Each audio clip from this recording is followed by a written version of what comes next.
carrying on from the new series. Now we go into the new era, which is now 20 years old, since 2005 to 2027, and to the specials this very day. I prefer the old Russell T Davies era to the new ones.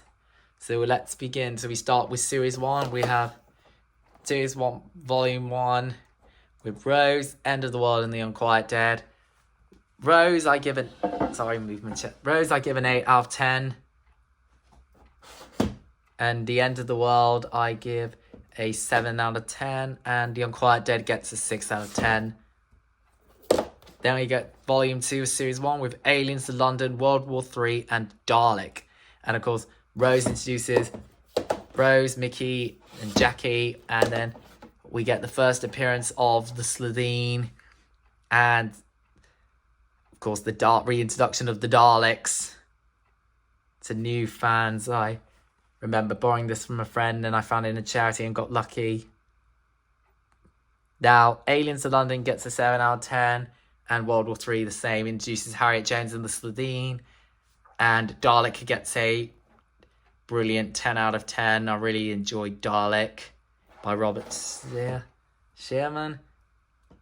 Then before that, we go to show you the complete the first series. We have The Long Game, Father's Day, The Empty Child, and The Doctor Dances. So Long Game is the worst story of the season. I give it a 5 out of 10. Father's Day, on the other hand, gets an 8.5 out of 10. I really like the Reapers in the story and the whole understanding of following the rules of time travel and paradoxes.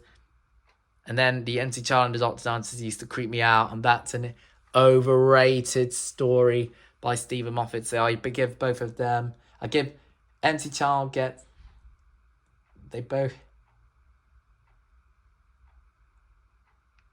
fact, I changed my mind. Father's Day gets an 8 out of 10. Empty Child gets an 8 out of 10. And The Doctor Dances gets a 9 out of 10. And then Volume 4 of the finale series, The Enter Eccleston. And of course, Empty Child and The Doctor Dances 2 part introduces Captain Jack Harkness. Then Boomtown, Bad Wolf, and The Parting of the Waves. Now, Boomtown is underrated.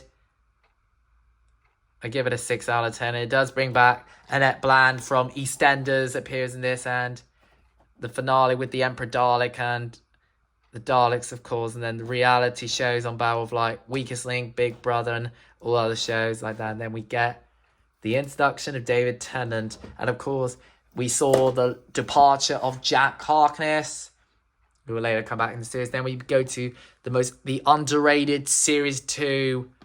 So we have Series 2, Volume 1 with the pilot, Christmas special, The Christmas Invasion, and the first ever episode, New Earth. So Christmas Invasion, I give a 7 out of 10. And New Earth is a 4 out of 10. A very rubbish story, of course. Then Series 2, Volume 2 with Tooth and Claw, School Reunion, and The Girl in the Fireplace. Now, Tooth and Claw is a good story. I really enjoyed the werewolf, and the whole Torchwood saga begins throughout Bad Wolf to this day. Then School Reunion, I give an 8 out of 10. I really like the reintroduction of Sarah Jane Smith to Classic Hands, because she was my dad's favourite companion when she was travelling with John Pertwee and Tom Baker, and K9 as well. And The Girl in the Fireplace gets an 8 out of 10. Really brilliant story. Great story as well by Stephen Moffat. David Tennant is the best Doctor of overall. Then we get Series 2, Volume 3 with Rise of the Cybermen, The Age of Steel, and The Idiot's Lantern. Though both of them get an 8 out of 10, though it does introduce the parallel world since Inferno and the reintroduction of the Cybermen, this time in a parallel version of Earth. And I remember getting this for Christmas, for my birthday, with everything. And it features Roger Lloyd Pack, who plays Trigger from Only Fools and Horses, and Barley Crouch Sr. in Harry Potter and the Goblet of Fire. And The Idiot's Lantern is underrated. I still give it a 5 out of 10. I found it an average story with the whole story thing. And the actor who plays the father, Eddie Connolly, is in EastEnders as well. Then we go to Series 2, Volume 4, The Impossible Planet, The Sailing Pit, and Love and Monsters. This two-parter, both of them get 9 out. The Impossible Planet gets 9 out of 10, but The Sailing Pit gets a 9.5. I really enjoy that, and it introduces the Ood. And Love and Monsters, widely considered a episode which people hate about it, though it has got the Absorber Lot played by Peter Kay and based off a Blue Peter competition by William Grantham. I'll give that a 6 out of 10. Then the finale, we have Volume 5, we have Fear Her, Army of Ghosts, and Doomsday. Fear Her gets a 3 out of 10. It's shitty. It's a shitty story. Army of Ghosts is good, gets a 7 out of 10, where it later reveals their Simon and of course, the introduction of the Cult of Skull right there. And Doomsday gets a 10 out of 10. I really love the Dalek sword battle with the Cybermen and the departure of Rose Tyler. Sad. And last appearance we see of Mickey and...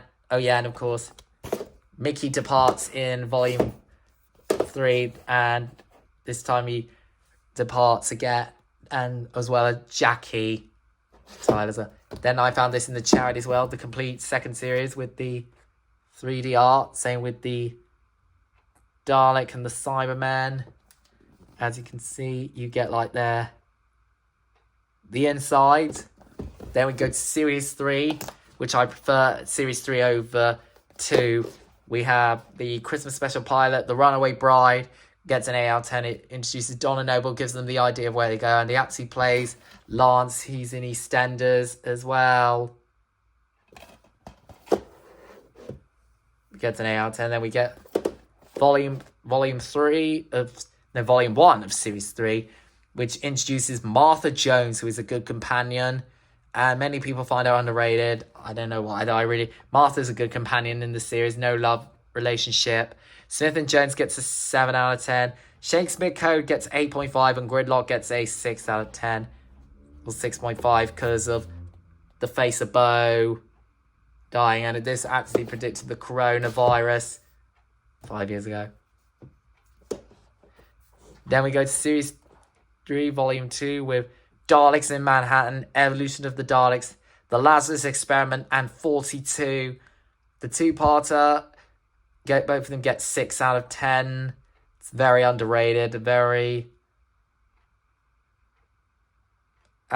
least favourite Dalek story from the RTD era, written by Helen Raynor. Though she does better in Series 4, which I'll discuss later on. And then it does feature Andrew Garfield, who plays Spider-Man in this episode. And then Lazarus Experiment gets a 4 out of 10, and 42 gets a 5 out of 10. And also, Series 3 has like the old Saxon arc since the Easter egg in Love and Monsters, which you'll find out. Then we get the best volume from the 3 best episodes from the series. Human Nature and the Family of Blood, two-part, from a novelization into a TV story. Brilliant. Features Sylvester McCoy in the book, though I really enjoy both of them. Get a 10 out of 10. And Blink is a 10 out of 10. The highlight of the series, introduction of the Weeping Angels. And of course, the Family of Blood. 2 parts, really brilliant. Really enjoyed it. Then we get the 3-part finale with the reintroduction of the Master, played by Derek Jacobi to John Sim. Utopia, The Sound of Drums, and Last of the Time Lords, which has the return of Captain Jack. And of course, this volume is... These stories get all 9 out of 10. I really like John Sim's Master in this story. And of course, we have the Toclafane, who turn out to be the human race in the future. 100 trillion. And then I just have this from the charity, the complete third series standard. Then we go to the brilliant Series 4, the best from the Russell T Davies era. So there's the Voyage of the Damned, which I give 6 out of 10, features Kylie Minogue. Series 4, Volume 1, with Partners in Crime, The Fires of Pompeii, and Planet of the Ood. Partners in Crime gets a 7 out of 10. I really like that. Fires of Pompeii, 8 out of 10. We do see his future incarnation, Peter Capaldi.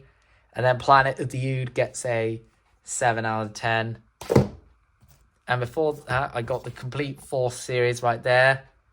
Really like the artwork. And Davros, There was a gold limited one with the Supreme Dalek on it. And then we have the Sontaran Stratagem and the Poison Sky, which I both give an 8 out of 10. Brings back Unit and the Sontarans as well, and Martha appears in this for a short time. Then the Doctor's Daughter gets a 5 out of 10, the weakest of the season. And then the Unicorn of the Wasp, I give a 7 out of 10. I really enjoyed the Agatha Christie movie, and it also got the actress from St. Trinian's who appears in this. Then we get the 3 brilliant episodes. It Gets Better. We get the introduction of Professor River Song with Silence in the Library, Forest of the Dead, and Midnight. They are all brilliant. So, Silence in the Library, I give a 9.5. Forest of the Dead, I give a 9.5. And Midnight is a 10 out of 10. It does feature Patrick Troughton's son and Colin, somebody from Merlin, appears in this. Then this is my first ever volume and the best volume from the series. Turn Left, The Stolen Earth, and Journey's End. Turn Left is a great concept. I give that a 9 out of 10. And this artwork, and of course the 10 out of 10 for the finale with all the companions. So it's a combined crossover Infinity War episode like with Doctor Who, Torchwood, and the Sarah Jane Adventures with all the Children of Time, and of course the return of Davros. Really like it, all that artwork with all the companions, the Doctor, Donna, Rose, Martha, Captain Jack, Sarah Jane Smith, Jackie, and Mickey. And then we get the series of specials, which I got this brand new from the charity. The Next Doctor is average. Planet of the Dead, average. 5. Both of them get 5 out of 10 though. Waters of Mars is brilliant. And then The End of Time, I give both of them a 9 out of 10. And then I have the 2009, the Dalek collection, which we had the Cyberman collection as well. And then I have this from